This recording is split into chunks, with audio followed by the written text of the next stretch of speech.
capítulo 4, y hoy avanzaremos más. ¿Se acuerdan de las tentaciones de Jesús? Que yo saqué una espada. ¿Con qué se defendía Jesús contra los ataques del diablo? Con la espada del Espíritu, que es la palabra de Dios. Bueno, pues vamos a seguir adelante. Capítulo 4. Después de los ataques de Satanás contra Jesús, y Jesús haber salido bendecido y victorioso contra los ataques de Satanás, en el verso 14 del capítulo 4 dice: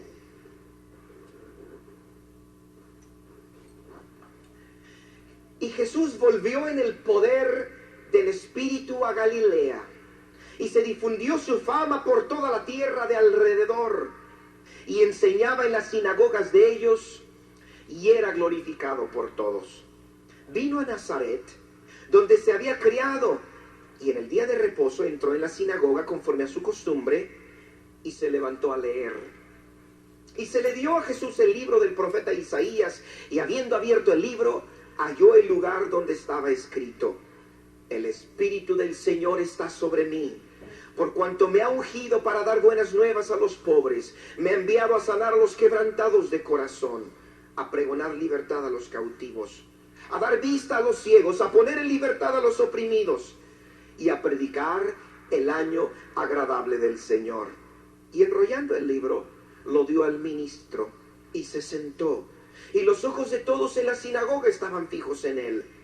Y comenzó a decirles: hoy se ha cumplido esta escritura delante de vosotros. Y todos daban buen testimonio de él, y estaban maravillados de las palabras de gracia que salían de su boca, y decían: ¿no es este el hijo de José? Y él les dijo: sin duda me dirán este refrán: médico, cúrate a ti mismo. De tantas cosas que hemos oído que has hecho en Capernaum, haz también aquí en tu tierra. Y añadió: de cierto os digo que ningún profeta es aceptado en su propia tierra. Y en verdad les digo que muchas viudas había en Israel en los días de Elías, cuando el cielo fue cerrado por 3 años y 6 meses, y hubo una gran hambre en toda la tierra. Pero a ninguna de ellas fue enviado Elías, sino a una mujer, viuda de Sarepta y de Sidón.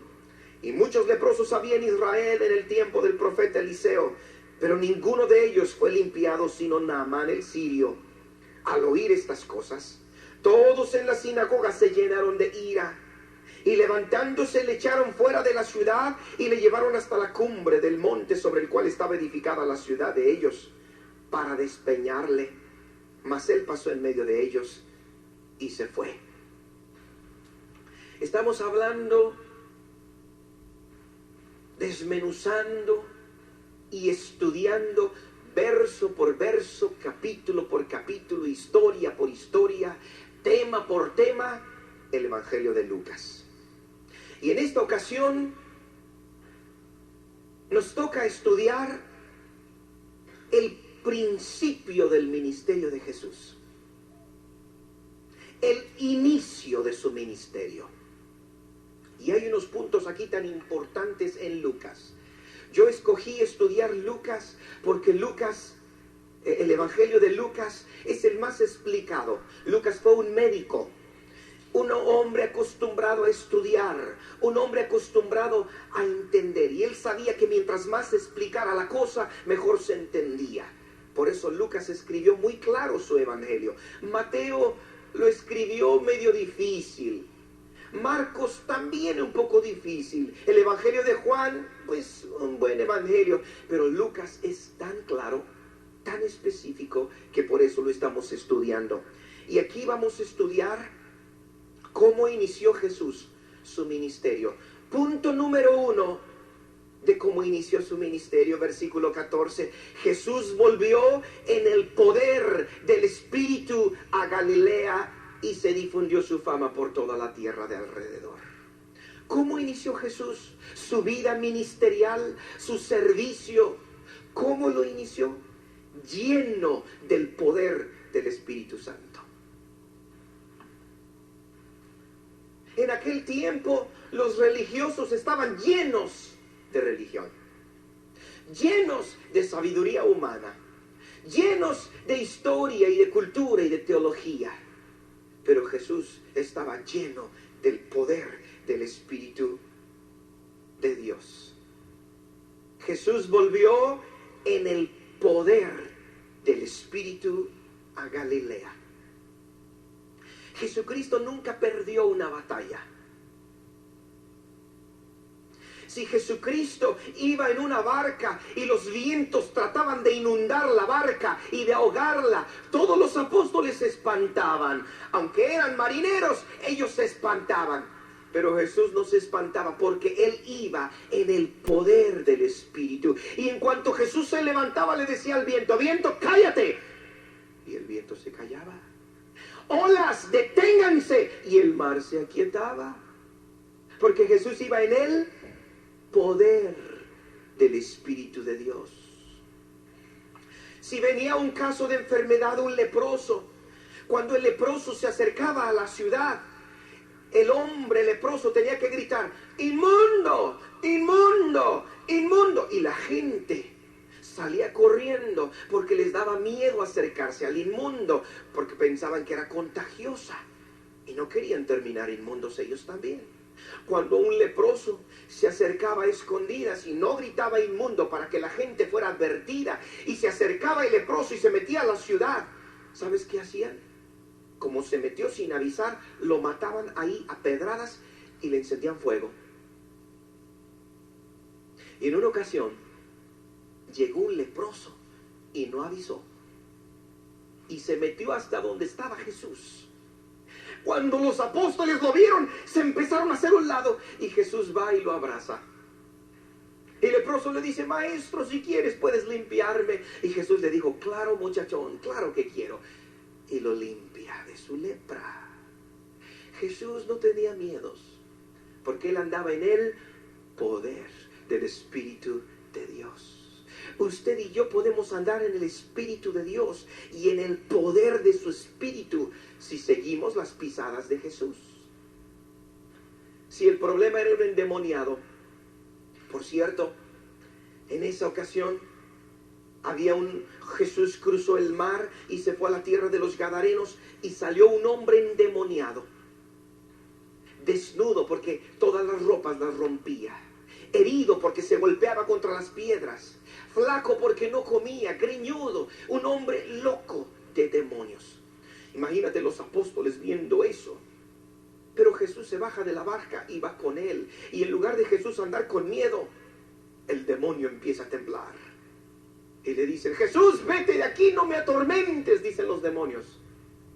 Y Jesús les dice: fuera, fuera, fuera. Y los demonios le dicen a Jesús: Jesús, si nos vas a sacar, deja que nos vayamos a aquel hato de cerdos. Había 2000 cerdos ahí cerquita. Y Jesús les dice: está bien, váyanse a los cerdos. Y los demonios salieron de ese hombre y se metieron en los cerdos. Los cerdos se volvieron locos y se aventaron por una montaña y se mataron. De ahí viene el jamón del diablo, dicen algunos. Pero no creo que de ahí venga. Realmente eso es una locura. Pero ¿sabes qué? Lo interesante del asunto es que Jesús podía contra los demonios. Jesús podía contra la enfermedad de la lepra. Jesús podía contra los vientos y las mareas. ¿Por qué? Porque andaba en el poder. ¿Cuántos quieren andar en el poder del Espíritu Santo? Hace 2000 años el Espíritu Santo vino a la tierra. Y vino y se derramó sobre toda carne. Ahí está. Arriba de ti está. Pero una cosa es que esté y otra cosa es que vivamos en su poder. ¿Me explico? Yo puedo vivir con mi esposa 1 año, 5, 10, toda mi vida con mi esposa. Pero otra es que yo goce de los beneficios de mi esposa. Que yo goce de su amistad, que yo goce de su compañerismo, que ella me goce a mí, yo le goce a ella, que podamos ser uno. Eso es muy diferente. Hay matrimonios que tienen 50 años de vivir juntos, pero pulmón con pulmón, ¿verdad? 50 años de vivir juntos, pero soportándose. Bueno, yo puedo vivir con el Espíritu Santo siempre. De hecho, toda persona en la tierra vive con el Espíritu Santo, quiera o no quiera. Pero la diferencia es vivir en su poder. ¿Qué hizo Jesús para vivir así? Capítulo 3, verso 21. Aconteció que cuando todo el pueblo se bautizaba, también Jesús fue bautizado, y orando el cielo se abrió. Diga conmigo, orando el cielo se abrió. Otra vez, orando el cielo se abrió. Ahora bien fuerte, orando. Porque Jesús vivía en el poder, porque oraba. Era un hombre que oraba. La oración no es mágica en sí misma. La oración no es una pulsera balance. La oración no es una patita de conejo. La oración no es para medir la buena suerte o la mala suerte. La oración es estar platicando con Dios. Es estar conviviendo con Dios. Y eso hacía Jesús. Platicaba con su Padre. En los momentos de paz platicaba. En los momentos de crisis platicaba. En los momentos de tormenta platicaba con su papá. Y siempre vemos a Jesús después de un tiempo apartándose al desierto para ir a orar. ¿Cuántos quieren vivir en el poder del Espíritu Santo? No hay de otra más que vivir en la oración. ¿Entendido?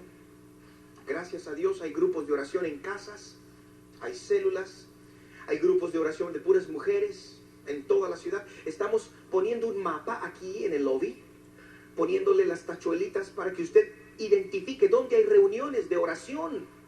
Y ahí se está orando, y hay un horario a tales días y tales horas, se está orando y orando. Usted puede ir, ora, aprende, y a lo mejor al rato hasta abre su casa porque ya quiere que otros aprendan también. Ahí se está llenando el mapa. Esta próxima semana habrá más porque ya vienen otros domicilios que no teníamos. Todos los días de 6 a 7, 7 a 8 y 8 a 9 aquí en la plataforma abajo de la mañana se está orando, y es verdaderamente un milagro ver cómo se abre el cielo para uno en el día. Yo me doy cuenta cuando no oro en las mañanas, siento que el cielo se me está cerrando. Empiezo a caer en montones de problemas, cosas que deberían estar ya solucionadas, tengo que volver a batallar. Pero cuando uno ora, lo solucionado se queda solucionado. ¿De acuerdo? Punto número 2.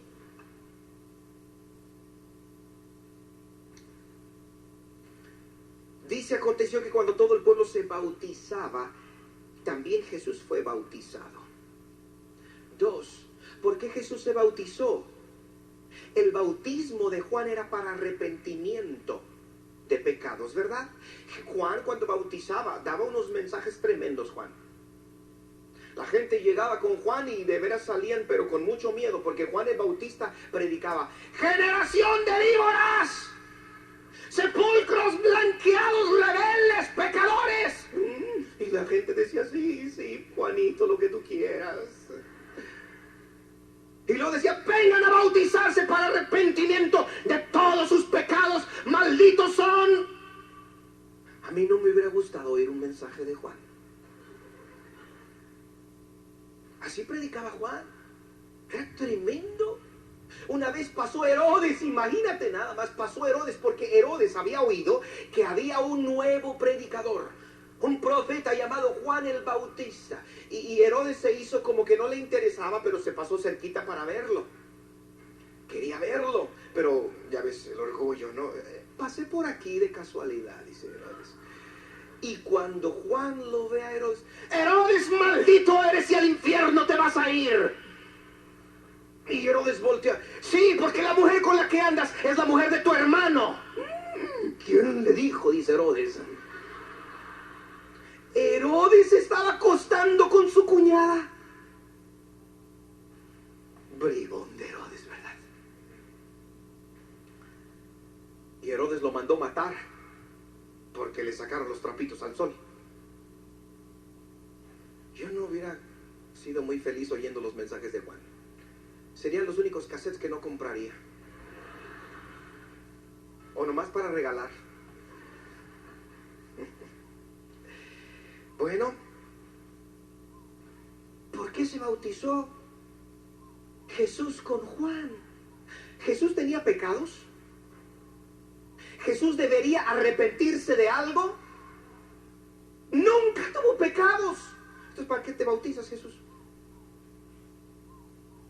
Porque tenía que obedecer la palabra de Dios.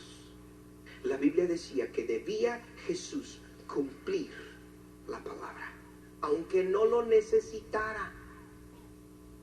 Así es que razón número 2 por la cual Jesús no nomás andaba con el Espíritu Santo, sino porque que andaba en el poder, es porque Él cumplía la palabra de Dios. Y lo bonito del asunto es que tú y yo estamos estudiando la palabra, cada vez nos reunimos y estudiamos la palabra y la conocemos y vamos obedeciendo más y obedeciendo más. ¿Se acuerdan cuando ustedes y yo no conocíamos la Biblia? Pues nunca la cumplíamos, ¿verdad? Si nunca la habíamos leído, pues nunca la habíamos cumplido. Pero ahora que la leemos todos los días, dedicamos el domingo a dejar el fútbol, a dejar los compromisos para reunirnos y estudiar la palabra, cada vez vamos cumpliendo más, poquito a poquito. Es muy difícil cumplir la de Génesis, Apocalipsis de un solo golpe, solamente yo puedo. Pero la mayoría de ustedes no puede. Es imposible, ¿verdad? Es imposible cumplirla, pero poquito a poquito. ¿Cuántos pueden hoy en día ya, sinceramente, amar a sus enemigos? Levante su mano. Ya, ¿verdad que ya podemos? Pero antes, sí, chuchota. Antes era re difícil, ¿verdad? Odiábamos a todo mundo. ¿Cuántos ya perdonaron a sus enemigos? Ya vamos cumpliendo la palabra. ¿Cuántos aman la alabanza? Sí. Y antes, yo llego después de la alabanza porque a mí nomás me gusta la enseñanza. Vamos cumpliendo la palabra. Dice la Biblia, todo lo que respire. Vamos cumpliendo la palabra. Qué lindo. Entonces, número 1, Jesús oró y el cielo se abrió. Número 2, cumplió la palabra de Dios. Número 3, está la tentación de Jesús. Capítulo 4, está la tentación de Jesús. Ya las estudiamos las últimas semanas. Ya las estudiamos. Capítulo 4, Jesús fue llevado por el Espíritu Santo al desierto y fue tentado por el diablo. Número 3, ¿cómo voy a andar en el poder? Venciendo las tentaciones. Venciendo las tentaciones. Dios no me va a dar su poder si yo soy de esas personas que con cualquier tentación se cae. Si yo soy una persona que con cualquier plátano me resbalo, con cualquier piedra me tropiezo, Dios no me puede dar su poder porque me voy a matar. ¿Me explico? Usted y yo tenemos que ir venciendo las tentaciones. A ver cómo le hacemos. Jesús nos hablaba de que Él usó la palabra de Dios, pero hay muchas tentaciones que necesitamos romper. Muchísimas. Un hombre me decía que él tenía el asunto de la pornografía, que no lo podía romper y que no lo podía romper. Bueno, ¿sabes qué? ¿Cómo te alimentas tu problema pornográfico? Pues compraba revistas. Pues ya no compres. Bueno, pero es que mi esposa tiene pues aún hasta el Cosmopolitan. Caray, ¿qué es? Y también la revista. Hay revistas de mujeres que son pura pornografía realmente. Entonces, señora, mejor no compre esa revista, no la meta a su casa porque su marido es el que más la goza. ¿Me explico? Me decía Pale, un amigo mío, que hay una revista de, ¿cómo se llama ese? De ropa interior, Ana. The Secret, Victoria's Secret. ¿Han visto de Victoria's Secret? Que es pura pornografía. Para las mujeres pues, es muy bello, toda la ropa femenina, muy dulcecito, muy ñe. Pero eso lo vemos un hombre y, santo Dios, tener sabiduría. Señora, pues no meter eso a su casa. Véalo por allá con sus amigotas. La televisión, es que, bueno, después de tales horas ya no prendas la televisión, le digo. Pero vamos a vencer esas tentaciones. Cuando vencemos al diablo en una tentación, luego le vencemos en la otra, luego en la otra, luego en la otra. El diablo dice, ya no puedo vencer más a Carlos, siempre me gana. Entonces el diablo se va y el poder del Espíritu Santo recae Porque ahora sí somos vencedores, porque ahora sí podemos sostenernos en medio de la tentación. Si mi tentación son los chismes, toda mi vida he dado mis oídos al chisme, toda mi vida he dado mi boca al chisme, toda mi vida he dado hasta los ojos al chisme. Porque qué emocionantes son los chismes, ¿verdad? Agarrar a una persona, vestirla, desvestirla, pintarla, despintarla, subirla, bajarla. ¡Qué padre! Podemos hacer como, agarrar a la persona y hacerla como querramos, bien suave, ¿no? Con chismes. Si ese es mi problema, amárrese los dientes, apartarse de amigos, ir venciendo tentaciones es muy importante. Y sucede lo que el versículo 14 del 4 nos dice. Volvió Gilberto y Oralia y Lulú e Irene, volvieron en el poder del Espíritu a Hermosillo. Y se difundió su fama por toda la tierra de Sonora. Y enseñaba en la sinagoga de ellos y era glorificado por todos.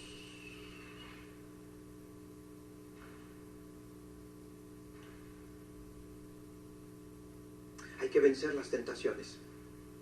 Estaba ahora en Mochis la semana pasada y en esos días vi en la televisión con mis hijos, estaba viendo las noticias y luego siguió un programa como a las 3 de la tarde debe ser, un programa que se llama Cosas de la Vida o Casos de la Vida, Cosas de la Vida.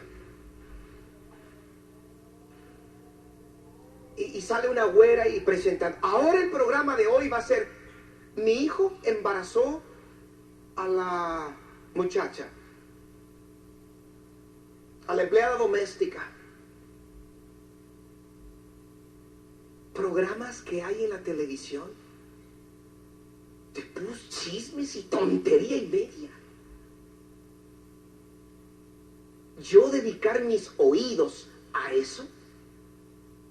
Ayer, anteayer, estos días también terminaron las noticias y salió. Y me quedé para oír el tema que va a hablar esa mujer. El tema fue, los chismes de mi vecina están destruyendo a mi familia. Yo dije, ¿habrá gente en México que dé sus oídos a eso? Yo creo que no. Bueno, por lo menos en Amistad Cristiana no hay una sola persona que pierda el tiempo con María Laria, con Cristina, con las telenovelas, con la chacala, con el maleficio. Yo creo que en Amistad Cristiana no hay nadie que pierda el tiempo con la basura, revolcándose con la basura. Yo creo que no hay nadie.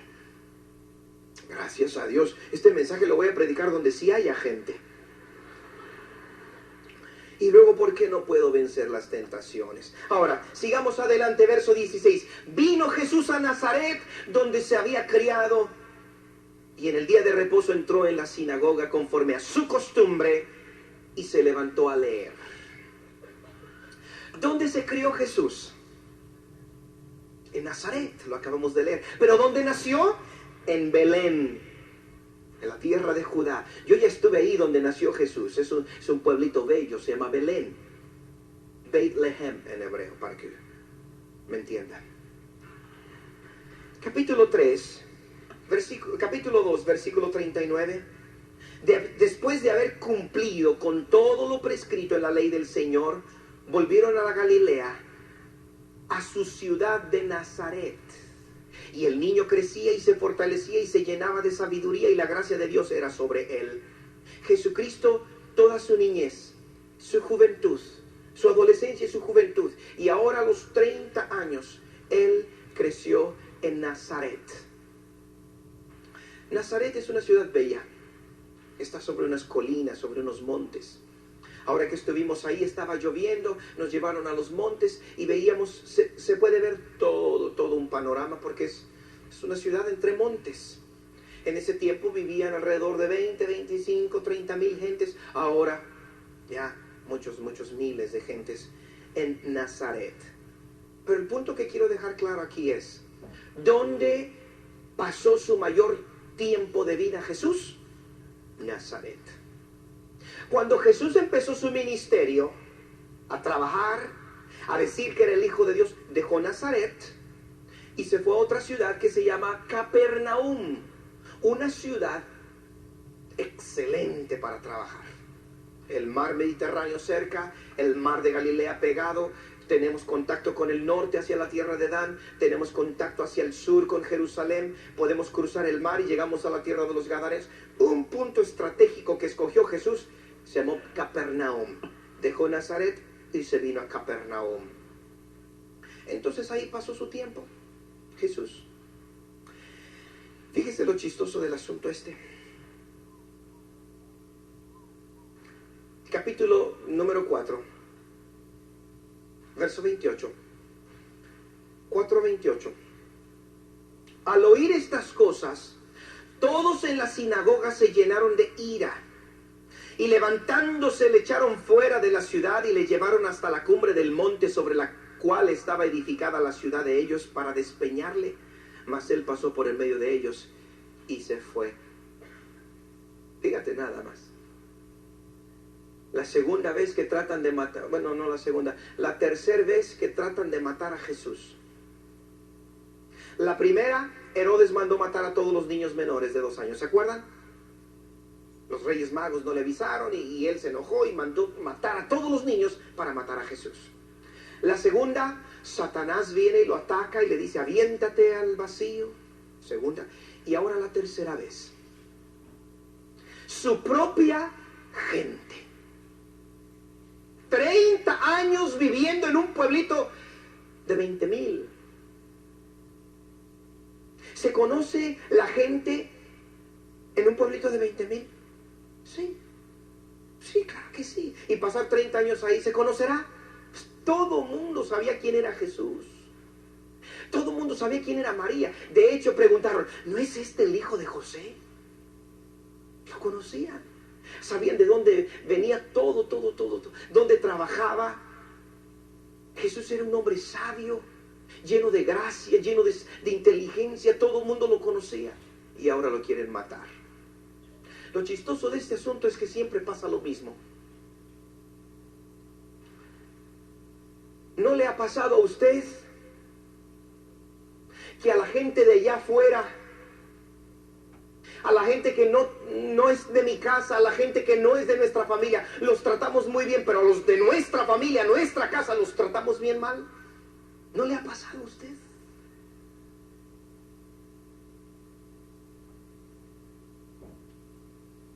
Jesús fue atacado por su propia familia, por su propia gente. En una ocasión los mismos hermanos de Jesús, sus hermanos sanguíneos, de carne y sangre, los hijos de María, los hijos de José, hermanos de Jesús, un día le dijeron, a ver pues, si tú eres el Hijo de Dios, aviéntate pues, lánzate que todo el mundo te vea. Y Jesús los para, les dice, tranquilos, ustedes siempre tienen prisa, pero yo voy a cumplir la palabra de Dios. Y Jesús los paró. Qué tremendo es que generación tras generación se vuelve a presentar la misma historia. Es en la casa de uno donde más batalla uno, donde más se le pisotea a uno, donde más se le hiere a uno, en la casa de uno. Los apodos más horribles, los apodos más groseros, denigrantes, los recibe uno, ¿dónde? En la casa. Yo me acuerdo una hija de un pastor. Su mamá siempre andaba orando por todo mundo. Su mamá siempre visitando a la gente. Su mamá era una gran mujer predicadora, bella con todo mundo, pero sus hijos no los pelaba. Cuando venía alguien a cenar a la casa, ella sacaba la mejor vajilla y ponía la mesa como si fuese una Navidad. Y los hijos veían eso. Oye, mamá, espérate, estoy ocupado atendiendo aquí a la hermana. Y el niño esperando, oye, mamá, espérate, te voy a disciplinar. Y el niño retraído. Quería el hijo cenar, oye, mamá, me das, espérate, allá en la mesa de la cocina, vete a servir y allá te sientas.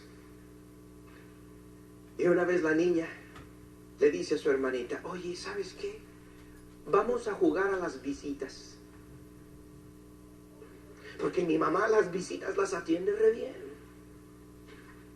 Ya no vamos a ser las hijas. Y van con su mamá. Oye, mamá, ¿sí?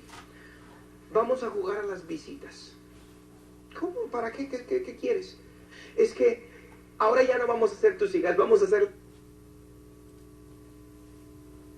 Hemos hecho eso.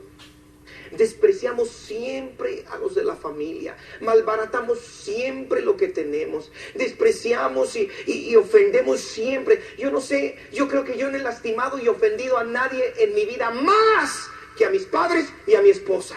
A ellos me los he puesto como campeones. Y ahora mi esposa, que tiene 15 años aguantándome. Cada tanto tiempo tengo que decirle: Ana, ¿me perdonas? Ana, perdóname. Porque volvemos a la misma y a la misma y a la misma.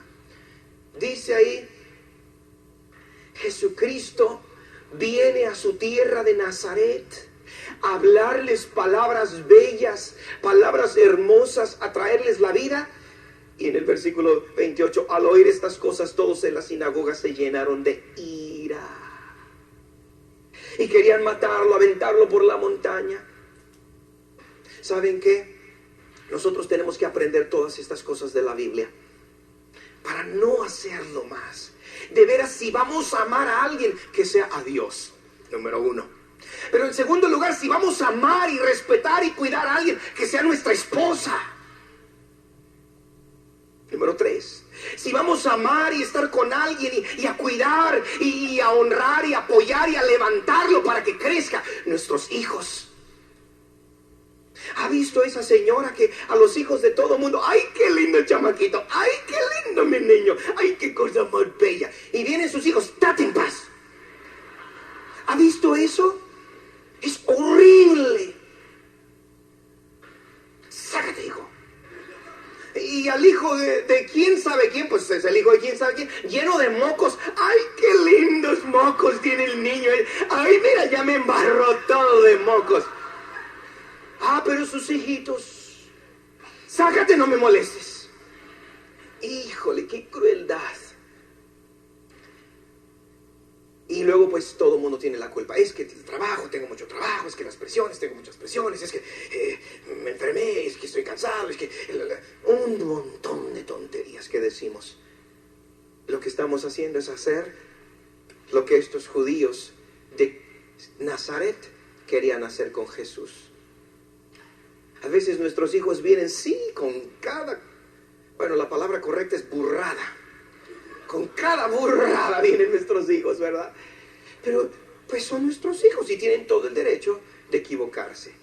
Pero ¿qué vamos a hacer nosotros? Ahora, vean qué cosas más lindas. ¿Cómo venía Jesús a Nazaret?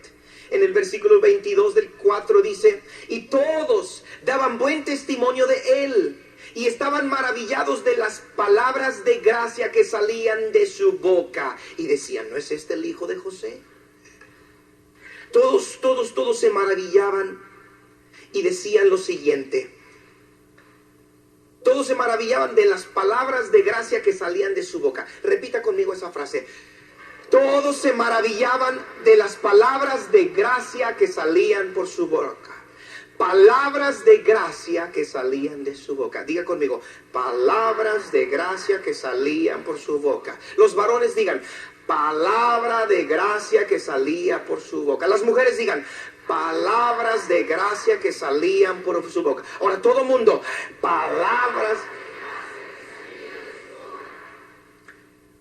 Esa era la boca de Jesús. Ahora la boca suya y la boca mía. ¿Qué sale?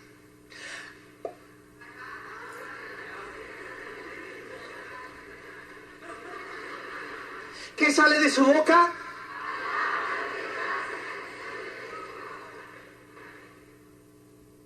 ¿Qué sale de mi boca? Palabras apestosas, inmundas, cochinas que salen de mi boca. Palabras hirientes y crueles y duras que salen por mi boca. ¿Cuántos les pasa eso de vez en cuando? Ayer vi las caricaturas con Isaac. Casi una hora. Vi unas que de veras, qué simpáticas caricaturas. Los Rugrats. Son unos bebitos. Ah, qué chistoso. Resulta que uno de ellos, Tommy, estaba abajo de la cama y el papá de Carlitos quería sacarlo. Y ahí estaba queriendo sacarlo. Y Tommy le mordió el dedo y el papá. Y luego ya cambia la toma. Y salen otra vez Tommy y Carlitos. Y le dice Tommy a Carlitos: oye, Carlitos, ¿qué querrá decir esa palabrota que me dijo tu papá? Nunca la había oído. ¿Quién sabe qué le dijeron? ¿Qué sale de su boca? ¿Qué sale de la mía?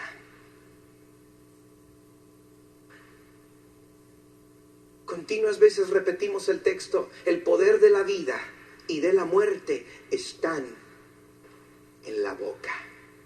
Continuas veces decimos en Amistad Cristiana lo que Santiago en su palabra nos enseña, que el hombre ha podido domar elefantes y ballenas, ha podido domar a los tigres y a los leones, pero no puede domar su lengua, porque su lengua hiere y quiebra la vida de la gente. Dice, es como una fuente que echa agua amarga y luego agua dulce. No debe ser así, dice Santiago. Nuestra boca debe ser una fuente de agua dulce. Amén. ¿Contentos? Todos se maravillaban de las palabras de gracia que salían de su boca. Palabras de gracia. Palabras de gracia. Ahora, ¿cuál fue el primer mensaje de Jesús? El primer ministerio, las primeras palabras dentro de su trabajo ministerial. Se levanta Jesús en la sinagoga de ellos, porque él tenía la costumbre de ir. Él iba todos los días de reposo a escuchar la palabra. Por eso creció en sabiduría, porque la oía. Aquellos que quieren ir un domingo y dos no, bonita gracia. Se meten en todos los líos del mundo. Jesús acostumbraba a ir. Y en esa ocasión le toca a él ser el que lee. Dice, verso 17, y se le dio el libro del profeta Isaías, y habiendo abierto el libro, halló el lugar donde estaba escrito: el Espíritu del Señor está sobre mí, por cuanto me ha ungido para dar buenas nuevas a los pobres, me ha enviado a sanar a los quebrantados de corazón, a pregonar libertad a los cautivos y vista a los ciegos, a poner libertad a los oprimidos, y a predicar el año agradable del Señor. Y enrollando el libro lo dio al ministro y se sentó, y los ojos de todos en la sinagoga estaban fijos en él. Le toca a Jesús ese día ser el que predica. Se levanta, el ministro le da el rollo. Antes no había Biblias como ahora. Ahora, gracias a Dios, todo el mundo tenemos Biblia y se venden Biblias. Es el libro más vendido. ¿Usted sabe cuál es el único libro que está en la luna? ¿Cuál es? La Biblia. Exactamente. ¿Usted sabe cuál es el único texto que llegó ya a Marte? La Biblia. La Biblia anda por todos lados. El libro más vendido, más de 100 mil millones de Biblias se han editado, se han realizado. Una barbaridad. Pero antes no. Antes estaban en unos rollos. Y llega Jesús ese día como de costumbre y le toca leer. Y le dan la porción de Isaías 61, versos 1, 2, 3, 4 y 5 en adelante. Léalo después usted. Y se levanta y lo lee. El Espíritu del Señor está sobre mí, por cuanto me ha ungido para dar buenas nuevas a los pobres. Y empieza a decir lo que le tocaba hacer. 6 cosas. 6. Termina de leer, se va y se sienta. Y los ojos de todo el mundo viendo a Jesús. Antiguamente, la clase se daba sentado. No se daba de pie como ahora. Ahora no, yo estoy rebelde aquí. Yo debería estar ahorita sentado como todo un judío, ¿verdad? Pero yo soy mexicano al grito de guerra. Pero en la sinagoga, el que da las clases se sienta. Todos los maestros, escribas y fariseos, todos están sentados y ahí discuten y arreglan la ley. Entonces Jesús terminó de leer y se sentó. No es una falta de respeto, es costumbre. Y empieza a decirles: señoras y señores, el día de hoy, delante de todos, se ha cumplido este verso. Delante de ustedes. 800 años Isaías había profetizado: el Espíritu del Señor está sobre mí por cuanto me ha ungido y ahora delante de todos ellos en Nazaret, Jesús lo dice.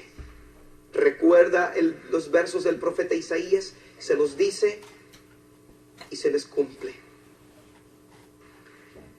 Verso 18, el Espíritu del Señor está sobre mí. ¿Estaba el Espíritu Santo sobre Jesús, sí o no? Ya lo leímos. Andaba no nomás con el Espíritu Santo, sino que andaba en el poder del Espíritu Santo. Por eso es que cuando alguien se acerca a Jesús, todo cambia. Todo cambia. Fíjate lo que hace Jesús por ti y por mí. Verso 18. El Espíritu del Señor está sobre mí por cuanto me ha ungido para dar buenas nuevas a los pobres. Me ha enviado a sanar a los quebrantados de corazón, a pregonar libertad a los cautivos, a dar vista a los ciegos, a poner en libertad a los oprimidos y a predicar el año agradable del Señor. Eso hace Jesús. Cuando una persona se acerca a Jesús, no se está acercando a una religión, a una filosofía, a una secta, a una doctrina. Se está acercando a Jesús y Jesús está ungido para predicarle el año agradable del Señor, para darle salud a su corazón quebrantado, para liberar al cautivo, para darle vista al ciego, darle libertad al oprimido y predicar el año agradable del Señor. Cuando usted y yo nos acercamos a Amistad Cristiana y escuchamos la palabra de Dios, pasamos un rato muy agradable. Pero salimos exactamente igual que como entramos, solamente con una experiencia más o menos suave. Pero cuando nos acercamos a Amistad para agarrarnos de Jesús, si yo vengo oprimido, salgo liberado. Si yo vengo quebrantado, salgo sanado. Si yo vengo enfermo, salgo levantado. Si yo no veía claramente lo que pasaba en mi vida, ahora tengo la vista clara, porque estuve con Jesús. Venir a Amistad Cristiana no hace cambios de nada. Venir a Jesús sí los hace. Si usted y yo vamos a una religión, ¿qué religión le gusta? ¿Metodista, adventista, bautista, luterano, católico, Rosacruz? ¿Qué le gusta? ¿Qué religión le gusta? ¿Hay de chile, de dulce, de manteca? ¿De qué le gusta la religión? Si vamos a una religión, por grande, buena, por rica, por pobre, la que sea, pues ya estamos en una religión. Vamos a sentir un poquito de nuestra conciencia tranquila, nuestro rostro se va a alargar un poco porque vamos a tener que andar con cara de pujido todo el día. Pero no hace ningún cambio. Mas cuando vamos a ese grupo religioso buscando a Jesús, ¿qué sucede? Estamos con el ungido que es Jesús. El Espíritu de Dios ya vimos que vino sobre Jesús. Y entonces Él me libera de mis opresiones. Él me libera de mi ceguera. Él me restaura de enfermedad. Él pone en libertad todo mi ser. ¿Cuántos hemos sido liberados de algo? Yo hasta del cigarrito o de la basura y media. ¿Cuántos han sido liberados de algo? ¿De rencores? ¿De resentimientos? ¿De envidias? ¿De pleitos? ¿De adulterio y fornicación? ¿De divorcio? Qué lindo es Jesús, ¿verdad? A mí me encanta. Vicky, ven, esta mujer me encanta. Ven. ¿Cómo estaba tu vida, Vicky, antes de conocer a Jesús? Ven, no pienses, porque no me predicas completo el mensaje. Ven, acércate. La voy a agarrar en curva, si no. Acá súbete. Todas las cámaras apuntando para allá. Qué feo se siente estar aquí arriba, ¿verdad? Sí, es muy duro estar aquí arriba, todo el mundo. Es duro. Vicky. Pero más duro es como estábamos. Ándale, ahí vamos. ¿Cómo estabas antes? Pues con mucha religión. Únicamente esperando cumplir emociones. únicamente quedando bien. A ver, ¿con quién quedábamos bien? Sí. Con el obispo, con el sacerdote, con tanta... Y nunca les dábamos gusto. Era una decepción tras otra.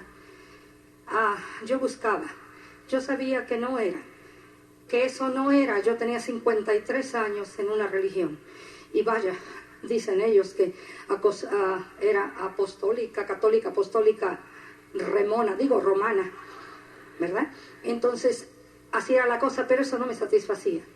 Ninguna religión satisface. ¿Podías ver claramente? ¿O Jesús ya te dio vista? Porque dice que da vista a los ciegos. No, yo no veía. Yo me acuerdo que yo conocía a Dios, pero yo no sabía que había Espíritu Santo. Bueno, sabía, y que era Cristo, pero no funcionaba. Solamente funcionaba Dios allá arriba, y a mí no me servía. No lo decía porque me daba un poquito de miedo, pero no funcionaba. Dice que ha venido a pregonar libertad a los cautivos. ¿Tú estabas cautiva de algo? Sí. ¿De qué? Pues de la libertad que Cristo te da. Porque precisamente a mí luego vinieron a reclamarme y me dijeron que era una estúpida, que por qué me había cambiado a una secta y a una religión cuando era pues tan querida por los católicos, tan levantada. Y yo le dije, no más por una cosa, porque cuando conocí a Jesús y lo acepté en mi vida, he tenido libertad y nadie me la puede quitar. ¡Aleluya!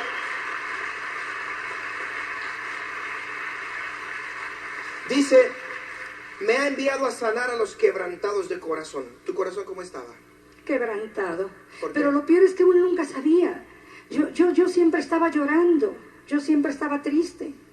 Yo decía que se haga la voluntad de Dios, y a veces decía, pues ¿cuál es la voluntad de Dios? Pero era un Dios pues muy lejos. Era un Dios que no estaba en mi vida, pues. Y yo era muy religiosa, pues. Yo era de comunión diaria, de veras. Dios sabe que yo no digo mentira. Y yo decía, bueno, yo me sentía defraudada. Yo decía, bueno, Señor, si yo estoy diario contigo, ¿por qué no me atiendes? Pero eso era, pues, no era, pues, andar en lo que yo andaba. Y yo no sabía. Y yo me justificaba, yo no sabía. Yo andaba en esa búsqueda, pero yo no sabía. Yo creía que estaba en la verdad.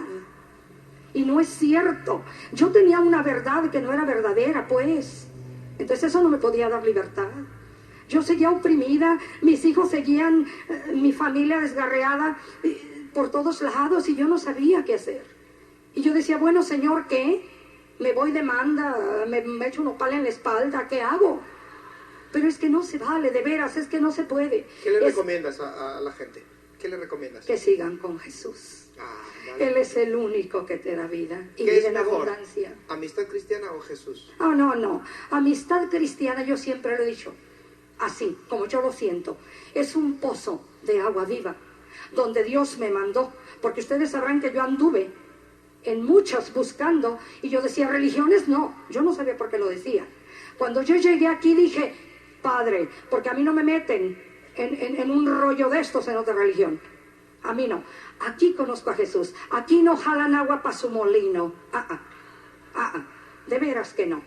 Allá sí. Y cada religión jala agua para su molino. Se los digo por experiencia.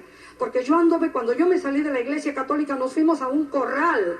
Y me llevé a como 40 católicos. Y ahí estábamos en un corral y yo decía, como ovejas sin pastor. No, pero no era eso. Cuando empezamos a crecer en Jesús y a creer en Jesús y a creerle a Jesús, es cuando nos trajo aquí, al menos a mí. Y hay muchísima gente aquí. Aleluya. Amén. Gracias.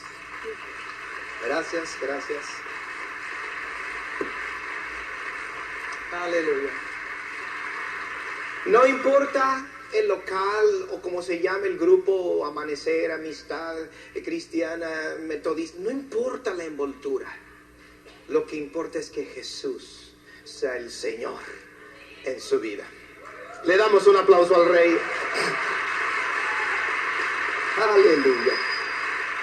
Aleluya. Me encanta mucho, me emociona el verso 18 y el 19. A predicar del Señor. El Espíritu del Señor está sobre mí por cuanto me ha ungido para dar buenas, diga conmigo, buenas el 19, a predicar el año agradable del Señor. Fíjese lo que vino a hacer Jesús, a dar buenas nuevas. A predicar el año agradable. Lo que Jesús vino a traer no fue condenación como en tantos grupos. Yo voy a veces y veo a los que predican, a sus ministros, a sus sacerdotes, juzgando y están mal y pecadores y puro Juan el Bautista. Y Jesús vino a predicar el año agradable, las buenas nuevas. Cuando voy a un lugar donde te obligan a hacer tantas cosas, y tienes que hacer esto para que Dios te perdone, y tienes que hacer esto para que Dios te perdone, y tienes que irte de aquí hasta allá y hasta acá para que Dios te perdone. Mentiras. El hombre ha hecho todo tipo de religión, y la religión lo único que hace es oprimir y oprimir y oprimir y oprimir. Pero Jesús vino a predicar buenas nuevas, el año agradable del Señor. El que estaba preso en la cruz junto con Jesús nunca hizo mandas, nunca hizo puras travesuras, puros robos. Y Jesús le dice: hoy estarás conmigo en el paraíso. Yo le hubiera preguntado: ¿ya te circuncidaste? ¿En qué ministerio estuviste? ¿Te arrepentiste? ¿Eres buen cristiano o no eres buen cristiano? Pues a lo mejor hoy conmigo estarás en el paraíso.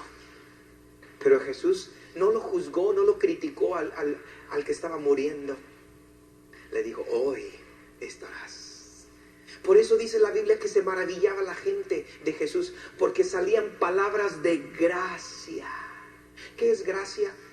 Es un regalo que la gente no merece. Es que lo que se merece son mis palabrotas. Ok, dale gracia. Palabras bellas, palabras dulces. Cuando llegamos a una tienda, a una oficina: buenos días, ¿cómo está? Bien, qué bueno. Fíjese que vengo a comprar aquí esto. La gente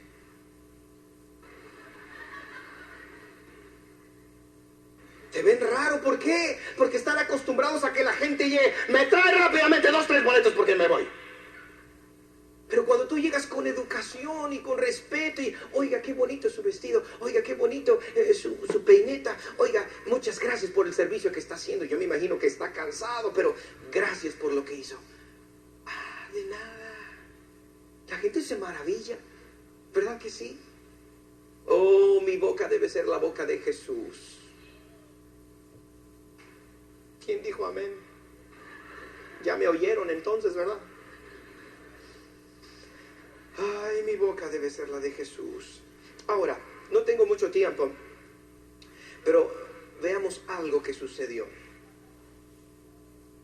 Verso 23. Él les dijo: sin duda ustedes, los de Nazaret, me dirán: médico, cúrate a ti mismo de tantas cosas que hemos oído que se han hecho en Capernaum. Haz también aquí en tu tierra. Y añadió: de cierto os digo que ningún profeta es acepto en su propia tierra. Jesús mismo lo dijo: nadie es aceptado en su propia tierra. A mí en Inglaterra no me aceptaron. Por eso me vine a México.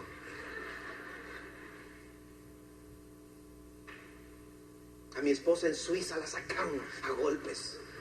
Por eso nos venimos a México. Nadie es profeta en su tierra, dice Jesús. Qué difícil es ser profeta en tu tierra, ¿verdad? Qué difícil es decirle algo a su marido, ¿verdad, señora? A sus hijos. Cuando llega conmigo: dígaselo usted, porque yo soy su madre. Mamá, no madre de él, dice. Yo soy su madre. Y a mí no me hace caso. A mí no me escucha. A mí no me pela. Dígaselo usted. Bueno, pues ahí voy. Oye, ¿por qué no le haces caso a tu mamá? ¿Están contentos?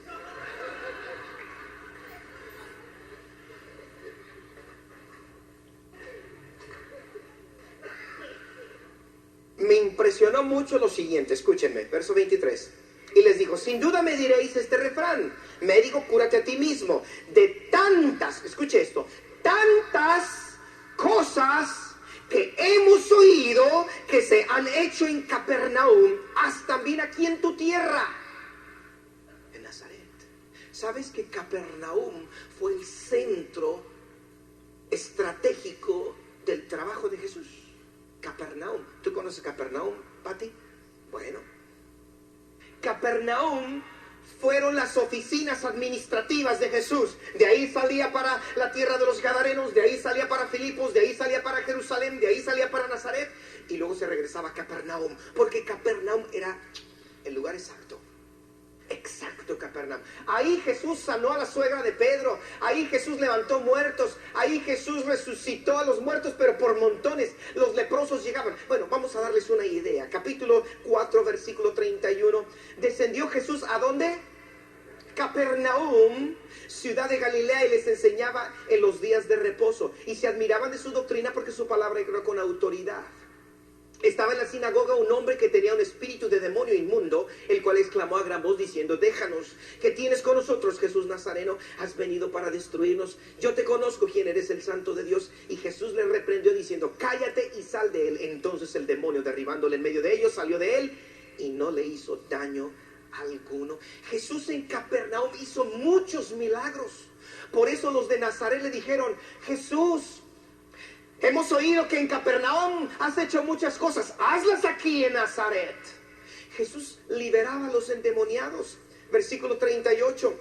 Entonces Jesús se levantó y salió de la sinagoga y entró en casa de Simón. La suegra de Simón tenía una gran fiebre y le rogaron por ella. E inclinándose hacia ella le reprendió la fiebre, y la fiebre la dejó, y levantándose ella, al instante les servía. Al ponerse el sol, todos los que tenían enfermos de diversas enfermedades los traían a él, y él, poniendo las manos sobre cada uno de ellos, los sanaba. Jesús en Capernaum hizo más milagros que en cualquier otra parte. Llegaban miles y miles de gente de todas las regiones a Capernaum para ver a Jesús. Cuenta la historia bíblica que un día Jesús estaba en la casa de Pedro predicando. Y era tal la gente que estaban por las calles y por las ventanas, no podían entrar. Y llegaron, hicieron un hoyo en el techo y metieron a un paralítico. Y Jesús, al ver cómo bajaban el paralítico, dijo: mira qué bribones estos, qué bárbaros. Dejaron al paralítico y lo sanó. Delante de todo el mundo, Capernaum vio la gloria de Dios. ¿Sabes que Capernaum hoy es una ciudad muerta, perdida, destruida? No vive nadie, asolada, pisoteada y arrasada. Venían miles de Egipto, miles de Grecia, miles de todo el mundo para ver a Jesús. Y hoy en día solamente hay una tiendita para los turistas. Es todo lo que hay. Piedras tiradas, piedra sobre piedra. La casa de Pedro se cree que está ahí. Es una casa muy, muy rara, muy grande. Algunos montones de tierra. Eso es lo que quedó de Capernaum. ¿Por qué? ¿Por qué si Capernaum llegó a ser la potencia en su tiempo? ¿Por qué? Dios maldijo a Capernaum. Jesús maldijo a Capernaum. En Mateo capítulo número 11. Fíjate lo que sucedió con Mateo 11, versículo 23.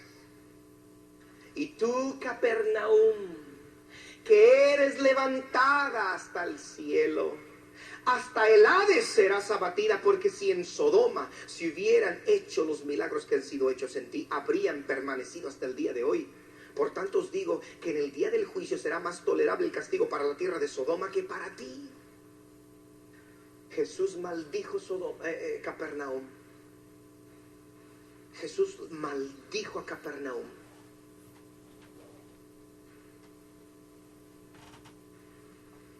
Y después de haber sido la ciudad más poderosa y más próspera, la ciudad que vio la gloria misma de Dios que Jesús escogió para habitar, quedó maldecida y ahorita no hay nada. ¿Por qué? ¿Sabes qué significa Capernaum? Ahí está el secreto. La palabra anótele, Capernaum significa comodidad, el reposo, el confort, comodidad. Y yo veo en la Escritura que Dios al que más le da, más le exige. En Romanos dice, y no se hagan muchos de ustedes maestros sabiendo que sabrán más, recibirán mayor condenación. Porque al que mucho se le da, mucho se le va a exigir. Yo en lo personal he recibido tanto de Dios. En lo físico, en lo económico, en lo matrimonial, en lo familiar, en mi trabajo. Tengo tantas bendiciones. Estoy viendo cómo crecen todas las congregaciones que estamos apoyando. Bueno, tanto que yo le digo, Señor, me da miedo que me sigas dando, porque ¿cómo va a ser el juicio contra mí? Se me va a exigir mucho. Yo no quiero ser un Capernaum comodino, que Dios sígueme dando y gracias.